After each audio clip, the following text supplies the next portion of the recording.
धन्यवाद मेरे परमेश्वर, हम आपका धन्यवाद करते हैं। धन्यवाद मेरे नाथ, धन्यवाद मेरे परमेश्वर,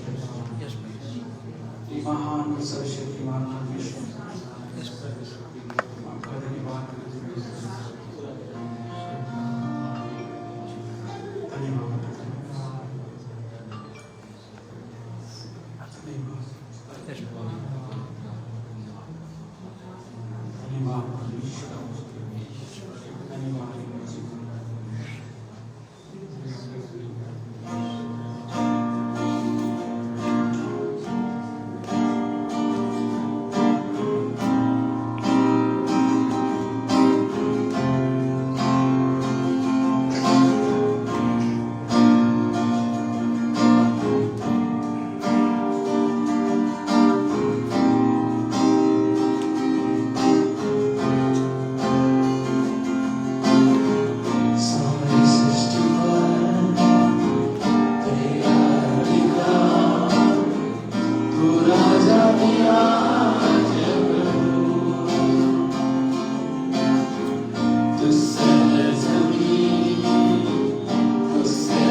आपका धन्यवाद करते प्रभु जी।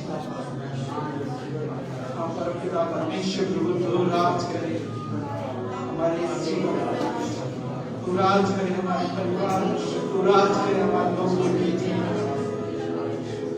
धन्यवाद करते प्रभु तू हमारे लिए वो मेमना बन गए जो हमारे पापों के विरोध हो गए।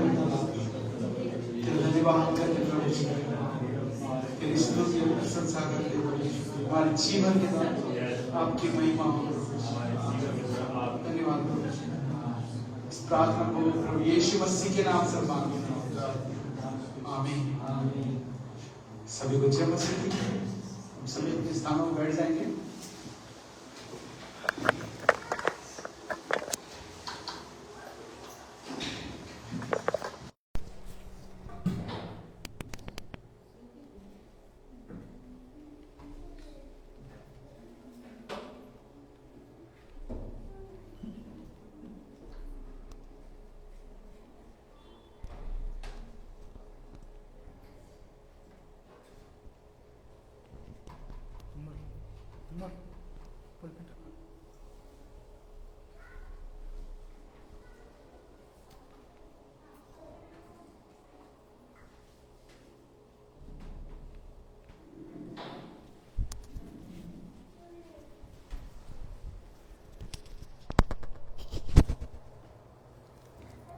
सभी को जय मसीह की। प्रभु आप सभी को आशीष दे। धन्यवाद कि आप यहाँ आए और प्रभु जानता है हमारे जीवन को और उसका दुख प्रेम जो है वो हमें बांधे रखता है एक परिवार के अंदर। उसका वायदा है जो कभी टलने वाला नहीं है, क्योंकि वो एक निर्दोष मेमना यानी यीशु मसीह हमारे लिए क्या हुआ, बलिदान हुआ उस क्रूस पर। उसके नाम की स्तुति हो और उसके द्वारा ही हम सब क्या हुए, उस पाप से हमें क्षमा मिला, उस अनंत काल का जीवन परमेश्वर ने हमें दिया सिर्फ और सिर्फ यीशु मसीह के द्वारा। प्रभु का धन्यवाद हो और धन्यवाद कि आप यहाँ आए और लगातार कलीसिया हम बने रहें। अगले महीने आप सभी को पता है हमारा क्रिसमस आने वाला है, तो हम चाहेंगे कि हम जोश से आनंद से उसका हिस्सेदार बने और उस प्रभु अगुवाई करें कि हम अद्भुत रीति से वो कार्य कर सकें। जिस तरह से पिछले साल हमने अद्भुत रीति से कार्य किया, हम चाहेंगे कि इस बार भी परमेश्वर उस कार्य को बढ़ाए और जो हम योजना बनाए परमेश्वर से पूरी करें। आइए प्रार्थना करें हम। परमेश्वर प्रभु धन्यवाद करते एक बार फिर से हम आपके करीब आते, हम आपकी उपस्थिति में आते प्रभु जी, आपकी दया में आते प्रभु जी। आइए सभी जनों को अब छूइए प्रभु जी, अपने अनुग्रह से परिपूर्ण करें परमेश्वर प्रभु जी। तेरा धन्यवाद करते प्रभु जी, आप दया करें प्रभु जी। हम सभी को छूना प्रभु जी, आज के संदेशों को छूना परमेश्वर प्रभु जी, कि हमारे हृदय में कार्य कर सके परमेश्वर। धन्यवाद करते प्रभु जी, दया कीजिए, अनुग्रह करें परमेश्वर प्रभु। इस प्रार्थना को प्रभु यीशु मसीह के नाम से मांगते हैं, आमीन। आइए हम दिनेश भाई का स्वागत करेंगे एक शॉर्ट मैसेज के लिए।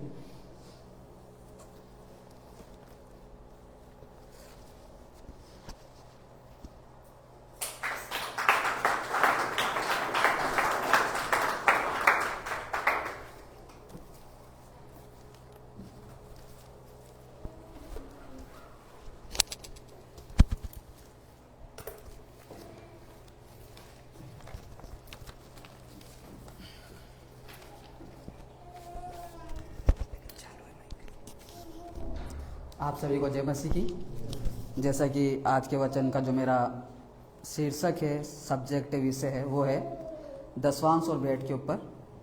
तो हम सभी निकालेंगे लुक्का रचित सुसमाचार उसका 6 अध्याय और उसकी 38वीं पंक्ति हम पढ़ेंगे, जैसे कि यहाँ पे भी आप देख सकते हैं। तो वचन में इस प्रकार लिखा है, दिया करो तो तुम्हें भी दिया जाएगा, लोग पूरा नाप दबा दबा कर और हिला हिलाकर और उभरता हुआ तुम्हारी गोद में डालेंगे, क्योंकि जिस नाप से तुम नापते हो उसी से तुम्हारे लिए भी नापा जाएगा। आइए हम इस वचन के प्रार्थना करें। धन्यवाद मेरे प्रभु जी, सुंदर से वचन और अवसर के लिए जो आपने दिया। प्रार्थना करते पिता परमेश्वर, इस वचन पर आपकी बुद्धिमत्ता, आपके ज्ञान को मांगते हैं, इसे समझने में, इस पर चलने में और इसको अपने जीवन में उतारने में आप मदद करना प्रभु जी।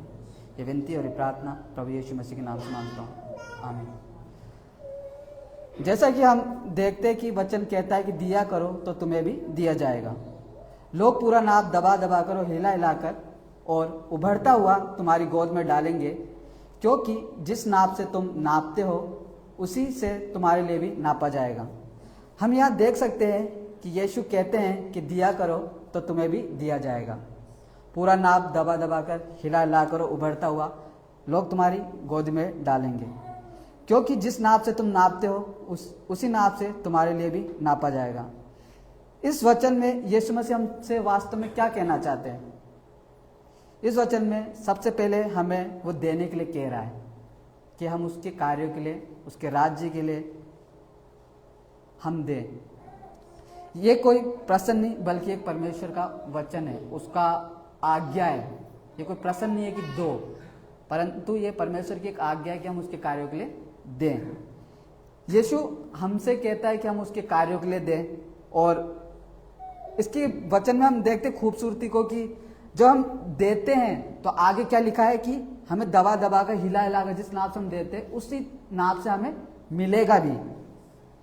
और जब हम परमेश्वर के कार्य के लिए देते हैं तो परमेश्वर हमें उसी नाप से, उससे भी ज़्यादा हमें दबा दबा कर वो आशीष हमें देता है, हमें वो उपहार देता है और उभरता हुआ देता है। ये एक ऐसा उदाहरण है, मैं जैसा आपको बताना चाहूँगा कि मान लो एक प्याला है, ठीक है, खाली गिलास मान लो, और मैंने उसको नल के नीचे रख दिया और नल को मैंने चालू कर दिया। वो भरता है, आधा भरता है, पूरा भरता है, वो ऊपर तक भर जाता है और यहाँ तक कि वो रुकता नहीं है जब तक कि मेरे ऊपर से जो उसका टॉप होता है वो बहने ना लग जाए। ठीक यीशु मसीह भी हमको वैसे आशीष देना चाहता है कि जब हम उसके कार्यों के लिए देते हैं तो इतने से भी नहीं रुक जाता वो कि मैं तुम्हें इतना ही दूंगा या इतने भी नहीं दूंगा इतना, जब तक वो उसका जो ऊपर जितना उसका कैपेसिटी होती है गिलास की खत्म हो जाती है, आपके हाथ से बहने लगता है, वो आशीष हमें परमेश्वर देना चाहता है। ये उदाहरण हम देख सकते कि एलिशा के द्वारा जब हम विधवा के घर में वो जाता है, दूसरा राजा 4:17 में हम पढ़ सकते हैं कि उसके अंदर जो विधवा के घर में जाता है उसके पास कुछ सारे बर्तन में तेल नहीं था, सब कुछ खत्म हो जाता है।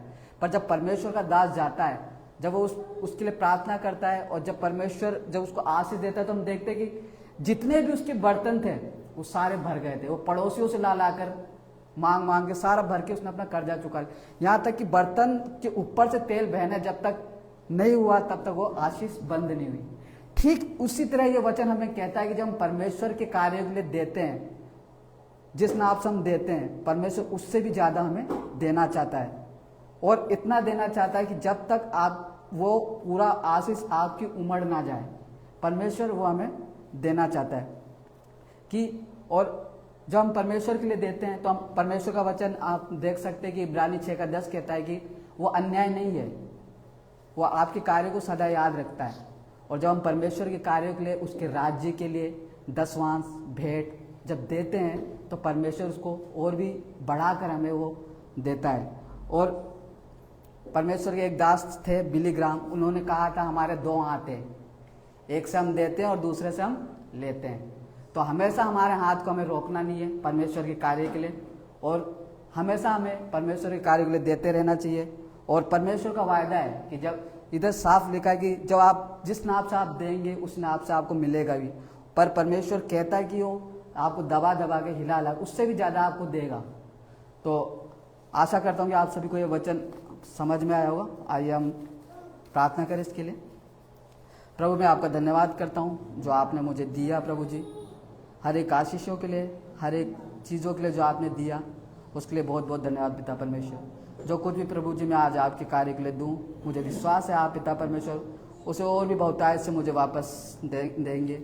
और चाहता हूँ पिता परमेश्वर इस वचन के अनुसार मैं अपने विश्वास के द्वारा आपके कार्यों के लिए देता हूँ प्रभु जी, और मुझे पूरा विश्वास है प्रभु जी आप इसे और भी बढ़ाकर हमें आप वापस लौटाते हैं प्रभु जी। धन्यवाद आपके हर एक आशीषों के लिए प्रभु जी। धन्यवाद पिता परमेश्वर इस वचन के लिए प्रभु जी। इस वचन को केवल सुनूँ नहीं मैं प्रभु जी, उसको उस पर चलूँ भी और मनन भी करूँ प्रभु जी। धन्यवाद इस सुंदर से वचन के लिए प्रभु जी। ये विनती और ये प्रार्थना प्रभु यीशु मसीह के नाम से मांगता हूँ, आमीन।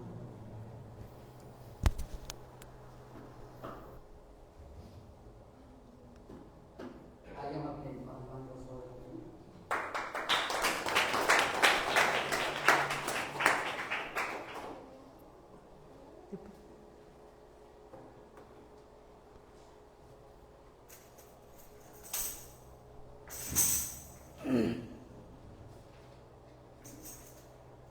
चेक।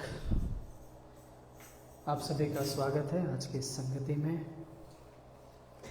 प्रभु आप सभी को आशीष दे। सब लोग ठीक है? स्तुति हो, प्रभु की स्तुति हो।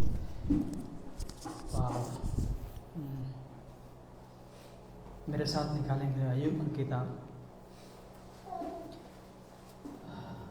अय्यूब का किताब 1।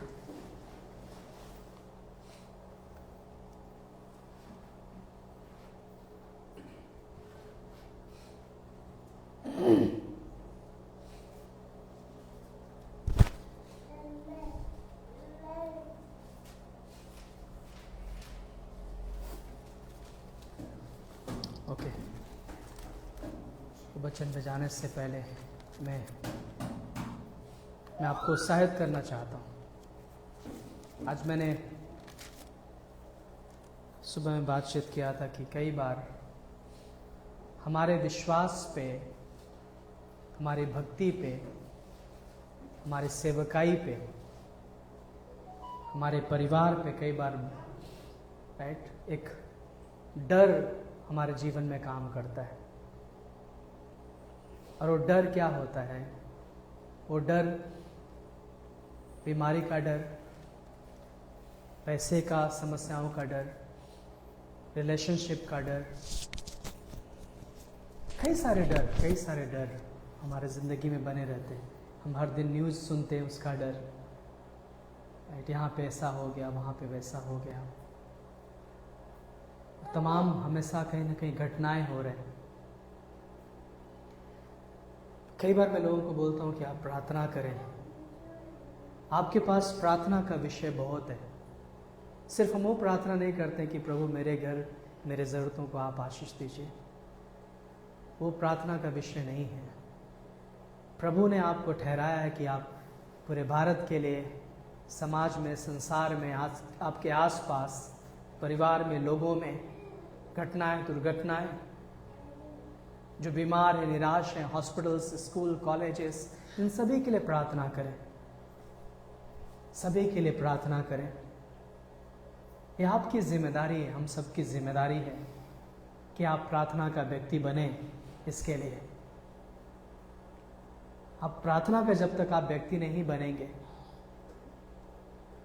परमेश्वर आपके जीवन को अपने महिमा के लिए कैसे इस्तेमाल करेगा? परमेश्वर चाहता कि आप लोगों के लिए प्रार्थना करें। लोग निराशाओं में हैं, जो बीमारी में हैं, जो हर जगह घटनाएं हो रही हैं, दुर्घटनाएं हो रही हैं, उनके लिए प्रार्थना करें। अपने गवर्नमेंट के लिए प्रार्थना करें, अपने देश के लिए प्रार्थना करें, कलीसियाओं के लिए प्रार्थना करें, सभाओं के लिए प्रार्थना करें, पासवानों के लिए प्रार्थना करें, मसीहों के लिए प्रार्थना करें, राइट? सभी के लिए, अपने पड़ोस के लिए प्रार्थना करें। प्रार्थना का व्यक्ति बनिए आप, ताकि आप लगातार डर का सामना कर सकें। यीशु मसीह ने कहा है, डर मत, मैं तेरे संग हूँ। इधर उधर देख मत, मैं तेरा परमेश्वर हूँ ना। डर को अपने विश्वास के ऊपर हावी मत होने दीजिए। अपनी भक्ति, अपनी श्रद्धा, अपनी भक्ति के ऊपर हावी मत होने दीजिए। आप सब, अगर ठेठ भाषा में कहूँ तो आप सब एक सच्चे पुजारी हैं, एक सच्चे भक्त हैं परमेश्वर के। आपकी श्रद्धा, आपकी भक्ति, आपका विश्वास लगातार बढ़ते जाना चाहिए। प्रभु के सर्वशक्तिमान के वचनों में, प्रार्थना में, सत्संग में, विश्वास में लगातार भक्ति बढ़नी चाहिए। आप संत हैं, आप भक्त हैं। अपनी भक्ति को बढ़ाइए, अपने विश्वास को बढ़ाइए,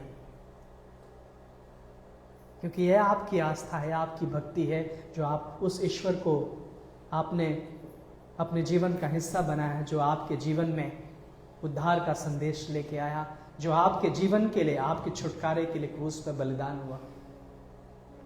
राइट? डर तभी हमारे ऊपर हावी होता है जब हम प्रार्थना से दूर होते हैं। डर तभी हमारे ऊपर हावी होता है जब हम परमेश्वर के वचन से, परमेश्वर के उस शब्दों से, परमेश्वर के उस सामर्थ्य से दूर होते हैं, उस वचन से दूर होते हैं। डर तभी हावी होता है। डर तभी हावी होता है जब हम सत्संग से दूर होते हैं, परमेश्वर के संगति से दूर होते हैं। डर तभी हावी होता है। डर तभी हावी होता है जब हम परमेश्वर की आवाज को नहीं सुनते, राइट? डर तभी हावी होता है, डर तभी हावी होता है मेरे भाई और बहनों, जब हम पहला स्थान अपने जीवन में परमेश्वर को नहीं दे पाते। हम सुबह उठते ही हम क्या करते हैं? हम व्हाट्सएप के न्यूज को सुनते हैं। व्हाट्सएप है, न्यूज़पेपर है, न्यूज़ है, यूट्यूब चैनल है, हम इन चीज़ों पे ज़्यादा ध्यान देते हैं। आप अपने घरों में ज़्यादातर यूट्यूब चैनल पे कहाँ पे क्या हो रहा है, किधर क्या हो रहा है, कौन क्या कर रहा है, आप ज़्यादा सुनते हैं और वो आपके मन को भ्रमित कर देता है, भयभीत कर देता है। यही रीज़न है, राइट? क्योंकि हम ज़्यादातर फ़ोन में हम बने रहते हैं, लेकिन हम कई बार अपने विश्वास की अभ्यास नहीं करते, अपने विश्वास को लगातार चमकाने की कोशिश नहीं करते। हम जितना परमेश्वर के करीब आएंगे, जितना हम घुटने की प्रार्थना ऊपर, पहले के प्रभु के लोग क्या करते थे आपको पता है? वो लोग प्रार्थना में समय व्यतीत करते थे, उपवास में, प्रार्थना में, संगति में वो समय व्यतीत करते थे, परमेश्वर की आवाज को सुनते थे, परमेश्वर के साथ चलते थे, परमेश्वर को महिमा देते थे, और वो लोग बढ़ रहे होते हैं, है ना? वो बढ़ते थे, वो लगातार परमेश्वर में, उसके संगति में बढ़ते जाते थे। यही कारण है कि वो लोग डर से दूर थे, यही कारण है कि वो लोग डर से दूर थे। शैतान का काम है आपको डराना, लेकिन आपका काम है उसे डराना, ना कि उससे डरना, है ना? तो इस चीजों का हमेशा ध्यान रखें। और आज हम देखेंगे कि अगर हमें भय मानना है तो हमें किसका भय मानना है? हमें परमेश्वर का भय मानना है। परमेश्वर का भय मानिए। जब आप परमेश्वर का भय मानेंगे तो शैतान आपसे भय खाएगा, परिस्थिति और हालातें आपसे डरेगी। आपको डरने की जरूरत नहीं है, क्योंकि परमेश्वर आपके साथ खड़ा है। परमेश्वर आपके साथ खड़ा है और आपको ताकत देता है और आपको उत्साहित करता है, क्योंकि आपका विश्वास परमेश्वर पे है, यीशु मसीह पे है। आपका विश्वास सर्वशक्तिमान परमेश्वर पे है। हालेलुया, हालेलुया, प्रभु की स्तुति हो। अय्यूब का किताब 1:1 में लिखा है, उस देश में अय्यूब नामक एक पुरुष था, वह खरा और सीधा था और परमेश्वर का भय मानता और बुराई से दूर रहता था। यहाँ पे क्या लिखा है?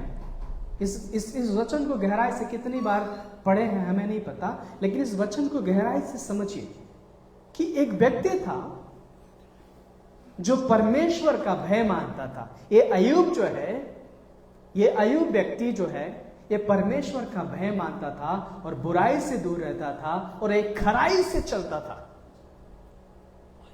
इसका विश्वास क्या है? इसकी भक्ति क्या है? ये परमेश्वर का भय मानने वाला व्यक्ति था, ये परमेश्वर का भय मानता। तो यहां पे अगर आप देखोगे तो अय्यूब का जो जीवन है वो परमेश्वर के साथ बड़ा गंभीर था, उसकी भक्ति गंभीर थी, उसकी श्रद्धा, उसकी पूजा जो परमेश्वर के साथ थी, जो समर्पण था परमेश्वर के साथ, बड़ा गंभीर था। इसलिए वहां पर लिखा है कि वो खराई से चलता था और परमेश्वर का भय मानता था और बुराई से दूर रहता था। ये बुराई जो है उसके आसपास भी नहीं होती, बुराई से दूर। सोचो वो भक्ति खूबसूरत है ना? भक्ति का मतलब क्या? भक्त का मतलब क्या है? अगर आप भक्त हैं, अगर आप संत हैं, अगर आप पुजारी हैं, अब आप परमेश्वर के सेवक हैं, उसकी आराधना करते हैं, भक्ति करते हैं, उसकी श्रद्धा करते हैं, इसका मतलब क्या है? इसका मतलब है कि आप बुराई से दूर रहते हैं, आप बुराई से दूर रहते हैं और परमेश्वर का भय मानते हैं। और ये व्यक्ति अय्यूब जो है परमेश्वर का भय मानता था और बुराई से दूर रहता था। इसकी भक्ति बड़ा खूबसूरत थी, इसकी भक्ति में चमक था, इसकी भक्ति में सामर्थ था, इसकी भक्ति में सामर्थ था, इसकी भक्ति में जीवन था, इसकी भक्ति में छुटकारा था, शांति था। अगर आपकी भक्ति, आप जो आराधना करते हैं, आप जो कलीसिया आते हैं, जो आप प्रार्थना करते हैं, वचन पढ़ते हैं, अगर आपकी भक्ति में शांति नहीं है, आपकी भक्ति में श्रद्धा नहीं है, आपकी भक्ति में छुटकारा नहीं है, आपकी भक्ति में परमेश्वर का प्रेम दिखाई दे रहा है, तो आपकी भक्ति में प्रॉब्लम है।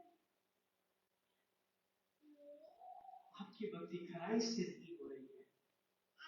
आपकी भक्ति में परमेश्वर के प्रति भय नहीं। परमेश्वर के प्रति भय होने का मतलब क्या है कि आप उसका सम्मान करते हैं, अपनी प्रार्थनाओं में उसको स्थान देते हैं। परमेश्वर की भक्ति का मतलब क्या होता है कि आप उसको आदर देते हैं, आप आदर देते हैं, आप उससे प्रेम करते हैं, आप उसकी आराधना करते हैं। भक्ति का मतलब क्या होता है? आप जब आप आराधना करते हैं, भक्ति करते हैं, आप किस तरह से करते हैं? हम सुबह उठ के क्या करते हैं?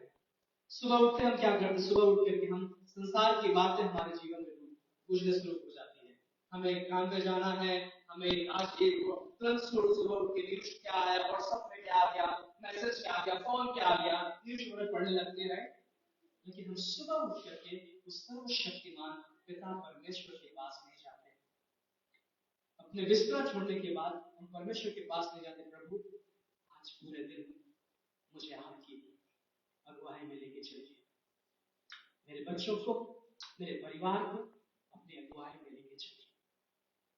आज हम देखेंगे कि प्रभु का जो दास है अय्यूब, एक मुखिया, जो घर का मुखिया है, ये क्या करता है पता है? इसकी भक्ति बड़ा खूबसूरत है। अगर अय्यूब के 1 के 4 और 5 में देखेंगे तो वहां पे क्या लिखा है? उसके बेटे बारी बारी दिन पर एक दूसरे के घर में खाने पीने को जाया करते थे और अपनी तीनों बहनों के अपने संग खाने पीने के लिए बुला भेजे थे।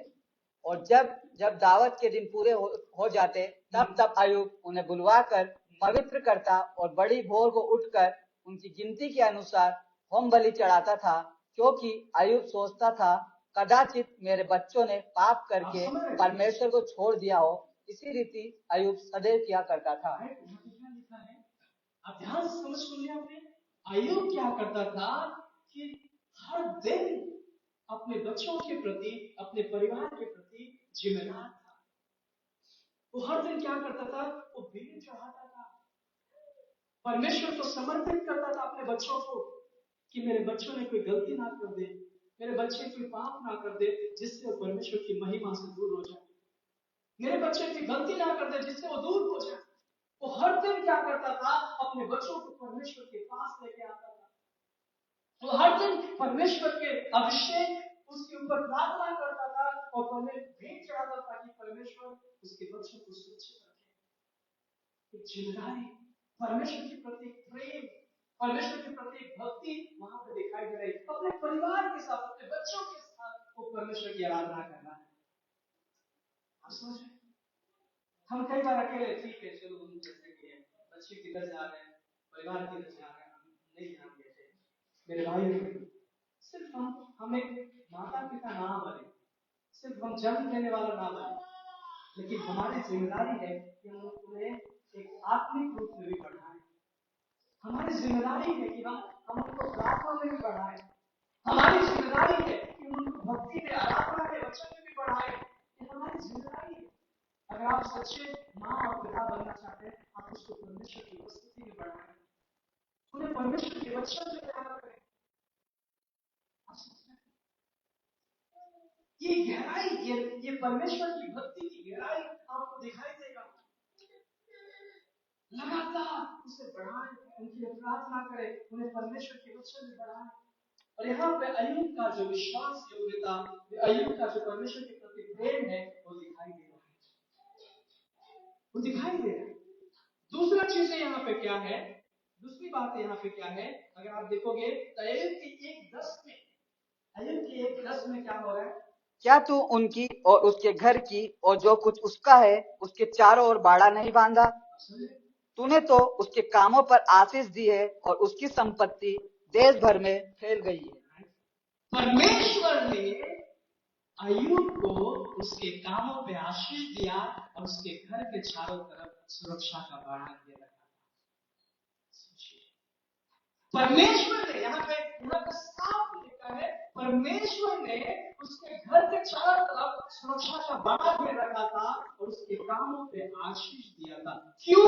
क्योंकि वो परमेश्वर का भय मानता था। तो खराई से चलता था, वो ईमानदार था, आप समझ रहे हैं? लगातार, इसलिए परमेश्वर उसकी रक्षा करता था, उसकी रक्षा करता था और उसके काम पे आशीष देता था। और वहां पर लिखा है उसका आशीष बढ़ते जा रहा था। लोग देख रहे थे उसके आशीष को। अरे अय्यूब के जीवन में परमेश्वर इतना आशीष कैसे दे रहा है, अरे अय्यूब के परिवार को इतना सुरक्षित कैसे रख रहा है। क्यों? क्योंकि वो परमेश्वर के प्रति विश्वास योग्य था। क्यों? क्योंकि वो परमेश्वर का भय मानता था। क्यों? क्योंकि परमेश्वर से प्रार्थना आराधना में अपने जीवन को बिताता था। मेरे भाई बहनों, विश्वास का मतलब ये नहीं है कि आप सिर्फ कलिसिया आते हैं। विश्वास का मतलब यह नहीं है, विश्वास का मतलब यह है कि आप अपना व्यक्तिगत समय परमेश्वर के साथ कितना बिताते हैं। विश्वास का मतलब है कि क्या आप परमेश्वर की उपस्थिति में चल रहे हैं। विश्वास का मतलब यह है कि क्या आप परमेश्वर को महिमा दे रहे हैं अपने परिवार में, अपने बच्चों के जीवन के द्वारा, अपने घर के द्वारा आप परमेश्वर को ऊंचा उठा रहे हैं। भय मानना जरूरी है। जब तक आप परमेश्वर के भय में नहीं जिएंगे, आप क्या करेंगे? बुराई के जीवन को अपने जीवन का हिस्सा बनाएंगे। क्यों? वो परमेश्वर का भय मानता था, इसलिए बुराई से दूर था। समझ रहे हैं? वो परमेश्वर का भय मानता था, इसलिए खराई से चलता था। वो परमेश्वर का भय मानता था, इसलिए परमेश्वर उसको रक्षा करता था। वो परमेश्वर का भय मानता था, इसलिए परमेश्वर से आशीषित किया। उसके बाद एक और, उसके अंदर धीरज था। अय्यूब के अंदर बड़ा धीरज था। धीरज अय्यूब के 2 के 7 में लिखा है, बड़ा धीरज था उसके अंदर। तब शैतान यहोवा के सामने से निकला और अय्यूब को पांव के तले ले सिर की चोटी तक बड़े बड़े फोड़ों से पीड़ित किया।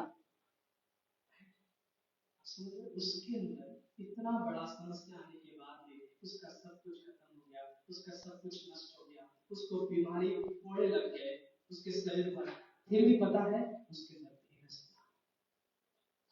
उसके अंदर धीरज था। उसने क्या बोला? परमेश्वर ने दिया है, परमेश्वर ने दिया है, उसके नाम की महिमा। सब कुछ खत्म होने के बावजूद शैतान क्या बोला कि अगर ये इसलिए आपका भय मानता है, इसलिए आपका आदर करता है, इसके पास आपने सब कुछ दिया है, लेकिन सब कुछ खत्म हो गया, तब भी अय्यूब खराई से चलता था। उसके पास कुछ भी नहीं था, तब भी अय्यूब परमेश्वर का भय मानता। उसके पास सब कुछ खत्म हो गया, तब भी अय्यूब परमेश्वर की महिमा करता था। अपने शब्दों से उसने परमेश्वर की बुराई नहीं किया। आप समझ रहे? उसकी पत्नी बुराई करना शुरू, लेकिन उसने नहीं किया। उसने नहीं किया, क्योंकि बोला पर जो परमेश्वर ने दिया उसने ले लिया, उसके नाम की महिमा हो। तो उसका धीरज दिखाई दे रहा है। जब हम विश्वास में बढ़ते हैं, हम प्रार्थना में बढ़ते हैं, हम परमेश्वर का भय मानते हैं, हमारे अंदर धीरज होता है। हम घबरा नहीं जाते परिस्थितियों को देखिए, हम घबरा नहीं जाते बीमारी को देखिए, हम घबरा नहीं जाते हमारे समस्याओं को देखिए। कई बार ऐसे ही हमारे जिंदगी होता है कि कई बार हम घबरा जाते। अरे अभी तक तो हम अच्छा खा रहे थे, लेकिन आज तो हम कुछ नहीं खा रहे। हम घबरा जाते हैं, बीमार कैसे होगा, क्या होगा। हम घबरा जाते हैं हालातों को देखे, हम घबरा जाते हैं फाइनेंशियली प्रॉब्लम्स को देखे, हम घबरा जाते हैं। हम अपने आप को अकेला महसूस करने लगते हैं, हम अपने आप को कमजोर महसूस करने लगते हैं। हमें लगता है कि हम अकेले हो गए, हम कमजोर हो गए। लेकिन ध्यान रखिए कि परमेश्वर तब भी आपके साथ था और अभी आपके साथ है। बस आपको उस पर विश्वास करने की जरूरत है, उस पर भरोसा करने की जरूरत है, क्योंकि बिना मैं परमेश्वर के कुछ भी नहीं, बिना परमेश्वर के मैं कुछ नहीं कर सकता, बिना परमेश्वर के मैं नहीं चल सकता। तो ये चीज समझ सकता है कि कई बार लोग बड़ा आसानी से आते हैं, क्योंकि आप उस परमेश्वर को जानते डर आपके ऊपर हावी हो जाता है, आपके विश्वास के ऊपर। परिस्थिति आपके विश्वास के ऊपर हावी हो जाता है। समस्या आपके विश्वास के ऊपर हावी हो जाता है, जैसे अय्यूब के ऊपर हावी हो रहा था, लेकिन होने नहीं दिया उसने। और डरा नहीं, परिस्थिति को अपने ऊपर हावी नहीं होने दिया, क्योंकि भक्त था, वो परमेश्वर की महिमा करने वाला व्यक्ति था, वो परमेश्वर के साथ चलने वाला व्यक्ति था, वो परमेश्वर को ऊंचा उठाने वाला व्यक्ति था, वो परमेश्वर की आराधना करने वाला व्यक्ति था। इसलिए उसने हावी नहीं होने दिया। स्तुति हो परमेश्वर की। मेरे भाई और बहनों, आपका विश्वास कैसा है? क्या सुस्त है, कमजोर है, थका हुआ है, डरा हुआ है? तो आप ये समझना होगा कि आपके विश्वास को जागरूक करने के लिए आपको परमेश्वर के साथ समय बिताना होगा।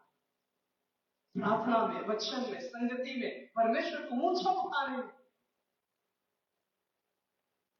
ताकि आपका विश्वास जागरूक रहे। आप मोबाइल से ज्यादा, टेलीविजन से ज्यादा, न्यूज़पेपर से ज्यादा आप परमेश्वर के वचन के साथ समय बिताइए। आप घुटने में प्रार्थना के साथ समय बिताइए, विश्वास के साथ समय बिताइए, उपवास और प्रार्थना का समय बिताइए। जितना आप ज्यादा से ज्यादा परमेश्वर के साथ आप समय बिताएंगे, आपका जीवन दूसरों को भी प्रभावित करेगा, आपका जीवन दूसरों को भी छुटकारा देगा, आपका जीवन दूसरों को भी बचाएगा। मैंने पिछली बार क्या बोला था कि जब मूसा परमेश्वर की उपस्थिति से आता था तो उसके चेहरे पर तेज था और उसका तेज दूसरों को भी प्रभावित करता था। लेकिन हम जब लोगों से मिलते हैं, मैं बहुत लाचार हूं, थका हूं, पता है आप परमेश्वर की महिमा का मजाक बना रहे हैं, आप परमेश्वर की आराधना का मजाक बना रहे हैं, आप परमेश्वर की भक्ति का मजाक बना रहे हैं। सोचिए इस गहराई से, आप गहराई से सोचिए मेरे भाई बहन, परमेश्वर की आराधना करें, उसकी महिमा दे, उसका मजाक ना बनाएं। आप ज्यादा समय, जितना आप ज्यादा समय इन चीजों पे देंगे, संसार की चीजों पे देंगे, उतना आप डर में जिएंगे, उतना आप निराशाओं में जिएंगे, उतना आप भय में जिएंगे। लेकिन जितना आप परमेश्वर के साथ देंगे, जितना आप प्रार्थना में देंगे, जितना वचन में देंगे, जितना आप परमेश्वर को महिमा देने में देंगे, उतना आप उत्साहित रहेंगे। हालेलुया, उतना ही आप उत्साहित रहेंगे। सो आइए अपने जगह में खड़े हों और हम वचन संहिता 34 अध्याय हम पढ़ेंगे। हम चाहते हैं आप जो अपनी जगह में खड़े इस वचन को हम ध्यान से सुने। वचन संहिता 34 अध्याय, वचन तेज पढ़े मेरे साथ, 1 से लेकर 10 तक। मैं हर समय यहोवा को धन्य कहा करूंगा, मैं हर समय यहोवा को धन्य कहा करूंगा, उसकी स्तुति निरंतर मेरे मुख से होती रहेगी, उसकी स्तुति मेरे मुख से, मेरे जीवन से लगातार होगी।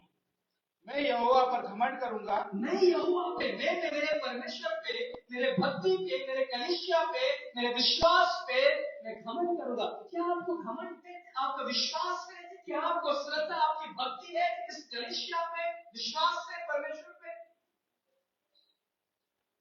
अगर आपको सच में आपको लगाव नहीं है तो आप कहना करते हैं। सच में आपकी भक्ति में आपको लगाव नहीं है, आपका भक्ति व्यर्थ है। सच में अगर आपको परमेश्वर के वचन में लगाव नहीं है, आपका भक्ति व्यर्थ है। सच में अगर आपको प्रार्थना में लगाव नहीं है, आपका भक्ति व्यर्थ है। मेरे भाई बहन, तो आप गहराई से समझिए कि मैं परमेश्वर पे घमंड करूंगा, मैं मेरे विश्वास पे घमंड करूंगा और मैं लोगों से जोश के साथ, उत्साह के साथ कहूंगा, परमेश्वर मेरा परमेश्वर है, यीशु मेरा परमेश्वर है, यीशु ने मेरे लिए क्रूस पे अपना बलिदान दिया, यीशु ने मुझे नया जीवन दिया, यीशु ने मुझे छुटकारा दिया, यीशु ने मुझे चंगाई दिया, यीशु ने मुझे मेरे पापों से अलग किया। यीशु मेरा परमेश्वर है। क्या मैं ये बात मैं उत्साह के साथ कह सकता हूँ? क्या मैं ये बात घमंड के साथ कह सकता हूँ? अगर नहीं कह सकता तो प्रॉब्लम है मेरे विश्वास में। उसके बाद क्या लिखा है? नम्र लोग ये सुनकर आनंदित होंगे, नम्र लोग यह सुनकर आनंदित होंगे। मेरे साथ यहोवा की बड़ाई करो, और आओ हम मिलकर उसके नाम की स्तुति करें। आओ हम मिलकर उसके नाम की महिमा करें। कलीसिया में, प्रार्थना में, संगति में, परिवार में, लोगों के बीच में, स्कूल में, कॉलेज में, जिधर भी हम हैं, हमारे जीवन से परमेश्वर के नाम की महिमा हो। हम जिससे भी मिलते हैं, हमारे जीवन से परमेश्वर के नाम की महिमा हो। हमारे प्रार्थना में परमेश्वर के नाम की महिमा हो। जब हम यहाँ पे आते हैं, हमारे जीवन से परमेश्वर के नाम की महिमा हो। मेरे भाई बहनों, क्योंकि हम यहाँ पे बुराई के लिए नहीं आते, हम यहाँ पे दोष लगाने के लिए नहीं आते, हम यहाँ पे क्रोध करने के लिए नहीं आते, हम यहाँ पे नफरत करने के लिए नहीं आते, हम परमेश्वर की महिमा करने के लिए आते। हम कैन के समान नहीं आते परमेश्वर के पास। ध्यान से सुनिए, हम कैन के समान, कैन की भक्ति को देख रहे, कैन की भी भक्ति थी और हाबिल की भी भक्ति थी। हम कैन के समान परमेश्वर की भक्ति नहीं करते, हम कैन के समान परमेश्वर के पास लेके नहीं जाते हुए, हम कैन के समान उसकी आराधना नहीं करते। कैन फुल कर रहा था, कैन के अंदर क्रोध था, कैन के अंदर जलन था, कैन के अंदर नफरत था, और परमेश्वर ने उसकी आराधना को ग्रहण नहीं किया। लेकिन परमेश्वर ने हाबिल के प्रार्थना को, भेंट को, आराधना को ग्रहण किया, क्योंकि वो टूटे हुए हृदय से परमेश्वर के पास लेके आया था, भक्ति के साथ, विश्वास के साथ। मेरे भाई, विश्वास के साथ, भक्ति के साथ, क्योंकि जब तक आप विश्वास और भक्ति के साथ, प्रेम के साथ परमेश्वर के पास नहीं आएंगे, आपकी भक्ति ग्रहण कैसे होगी? तो आओ हम उसकी आराधना करें, इसमें लिखा है। आओ हम उस पर घमंड करें, आओ हम परमेश्वर के पास जाएं, आओ हम उसकी महिमा करें। उसके बाद क्या लिखा है? मैं यहोवा के पास गया, तब उसने मेरी सुन ली और मुझे पूरी रीति से निर्भय किया। मैं यहोवा के पास गया और उसने मेरी सुन ली। क्या आप जब प्रार्थना में जाते, परमेश्वर आपको सुनता है? अगर नहीं सुन रहा है, प्रॉब्लम। मेरे भाई, जब मैं यहोवा के पास गया, जब मैं मेरी भक्ति और मेरी प्रार्थना के साथ परमेश्वर के पास गया, परमेश्वर ने मुझे सुना, परमेश्वर ने मुझे छुटकारा दिया, परमेश्वर ने मुझे नया जीवन दिया, परमेश्वर ने मुझसे प्रेम किया। आगे क्या लिखा है? जिन्होंने उसकी ओर दृष्टि की, उन्होंने ज्योति पाई, उनका मुंह कभी काला ना होने पाया। जिन्होंने उसकी ओर दृष्टि किया, उनका मुंह कभी काला नहीं हुआ। जिन्होंने उस पर दृष्टि किया, उनका मुंह कभी काला नहीं हुआ, क्योंकि उन्होंने दृष्टि किसी मनुष्य पर नहीं किया, उन्होंने दृष्टि किसी इंसान पर नहीं किया, उन्होंने दृष्टि किसके ऊपर किया? परमेश्वर के ऊपर, जीवित परमेश्वर के ऊपर, सर्वशक्तिमान परमेश्वर के ऊपर। इसलिए उनका मुंह कभी काला नहीं हुआ। मेरे भाई बहन, हमारा भरोसा उस परमेश्वर पे है, जीवित परमेश्वर के ऊपर है, जिसने हमारे लिए छुटकारे के लिए उस क्रूस पर बलिदान दिया। हमारा भरोसा उस परमेश्वर पे है, जिसने हमारे लिए अपने आप को दे दिया ताकि हम नया जीवन पा सके। और जिसका भरोसा उस पर है, उसका मुंह कभी काला नहीं होता है। प्रभु ने कभी हमें नहीं छोड़ा। लोगों ने उसे छोड़ दिया, लेकिन प्रभु ने कभी नहीं छोड़ा। उसने कहा, मैं तुझे कभी नहीं छोड़ूंगा, कभी नहीं त्यागूंगा। हमारा पाप, हमारी कमजोरी, हमारी निराशाएं, हमारी अभिलाषाएं परमेश्वर की छोड़ सकती है, लेकिन परमेश्वर ने नहीं छोड़ता। परमेश्वर कहता, मेरे पास अपने पापों से मन फिराओ, अपने गुनाहों से मन फिराओ, मेरे पास आओ, क्योंकि परमेश्वर के पास छुटकारा है। अपना बोझ परमेश्वर पर डालो, क्योंकि परमेश्वर के पास छुटकारा है। वो कहता है, मेरे पास आओ हम उसकी आराधना करें, आओ हम उसकी महिमा करें, आओ हम उस पर घमंड करें, आओ हम उसके नाम को ऊंचा उठाएं। अय्यूब के समान मेरे भाई बहनों, अय्यूब के समान हम उसके नाम की महिमा करें। अय्यूब के समान उस परमेश्वर से प्रेम करें। अय्यूब के समान प्रार्थना का व्यक्ति बने। अय्यूब के समान विश्वास का व्यक्ति बने। अय्यूब के समान परमेश्वर पर भय माने। अय्यूब के समान परीक्षाओं में भी, परिस्थितियों में भी परमेश्वर को महिमा दे। अय्यूब के समान खराई से चले। अय्यूब के समान खराई से चले। हालेलुया। आइए प्रार्थना करते हैं। प्रभु यीशु धन्यवाद। महिमा करते हैं, स्तुति करते हैं। हम चाहते हैं आप अपने आवाज को उठा के, अपने हाथों को उठा करके उस परमेश्वर से कहें, प्रभु मुझे भी अय्यूब के समान खराई से, विश्वास से, प्रार्थना में, वचन में पढ़ने की मदद कीजिए। हर एक परिस्थितियों में, हर एक निराशाओं में, हर एक मुश्किल घड़ी में प्रभु मुझे मेरे साथ चाहिए। प्रभु मेरी अगुवाई कीजिए, क्योंकि आप मेरे लिए उस क्रूस पर आज से 2000 साल पहले आपने हमारे छुटकारे के लिए, हमें जीवन देने के लिए, हमें नया जीवन देने के लिए, हमें शांति देने के लिए आपने अपने आप को दे दिया। आपने अपने आप को दे दिया, हमारे लिए लहू बहाए, हमारे लिए गाए गए, कपड़े में गए और जी उठे। आप जीवित हैं, आप हमारी प्रार्थनाओं को सुनते हैं, हमारी प्रार्थनाओं को सुनते हैं। हम आपके ऊपर घमंड करेंगे, हमारी भक्ति के ऊपर घमंड करेंगे, हमारे विश्वास के ऊपर घमंड करेंगे। हम तेरे भवन में बने रहेंगे, हम तेरे भवन में तेरी आराधना करेंगे, हम तेरी महिमा करेंगे, स्तुति करेंगे प्रभु। हम कैन के समान नहीं, लेकिन हाबिल के समान हम तेरे पास आएंगे प्रभु। हम साउल के समान नहीं, लेकिन दाऊद के समान हम तेरे पास आएंगे प्रभु। हम तेरी महिमा करेंगे, हम तेरी स्तुति करेंगे प्रभु। हालेलुया। मेरे भाई बहन लोग, कि हम एस्तेर के समान, रूत के समान, हन्ना के समान हम प्रार्थना का योद्धा बनेंगे, प्रार्थना का व्यक्ति बनेंगे, प्रार्थना का स्त्री बनेंगे। हम दानियल के समान प्रार्थना का पुरुष बनेंगे। हम दानियल के समान प्रभु आपकी महिमा करेंगे। हम दाऊद के समान हम आपकी आराधना करेंगे और विश्वास के साथ परिस्थितियों के सामने खड़े होंगे, जैसे दाऊद गोलियत के सामने खड़ा था। Hallelujah, hallelujah. हम खराई से चलेंगे, हम उसका भय मानेंगे। धन्यवाद ईश्वर। प्रभु हम हर एक को शांति दीजिए, छुटकारा दीजिए, चंगाई दीजिए। यीशु के नाम में हर एक व्यक्ति को हर एक कमजोरी से, हर एक बीमारी से, हर एक बंधनों से छुटकारा दीजिए। यीशु मसीह नासरी के नाम में हम प्रार्थना करते हैं। हर एक डर से, हर एक निराशाओं से, हर एक बंधनों से, हर एक क्रोध से, हर एक अभिलाषाओं से, हर एक पाप से छुटकारा दीजिए प्रभु। नया जीवन दीजिए प्रभु। इस कलीसिया लगातार आपकी महिमा हम आपसे प्रेम करेंगे प्रभु। हम लोगों से प्रेम करेंगे, हम कलीसिया से प्रेम करेंगे। धन्यवाद ईश्वर, आदर महिमा, ये प्रार्थना सुनने के लिए धन्यवाद, आशीष के लिए धन्यवाद। ये प्रार्थना प्रभु यीशु के नाम से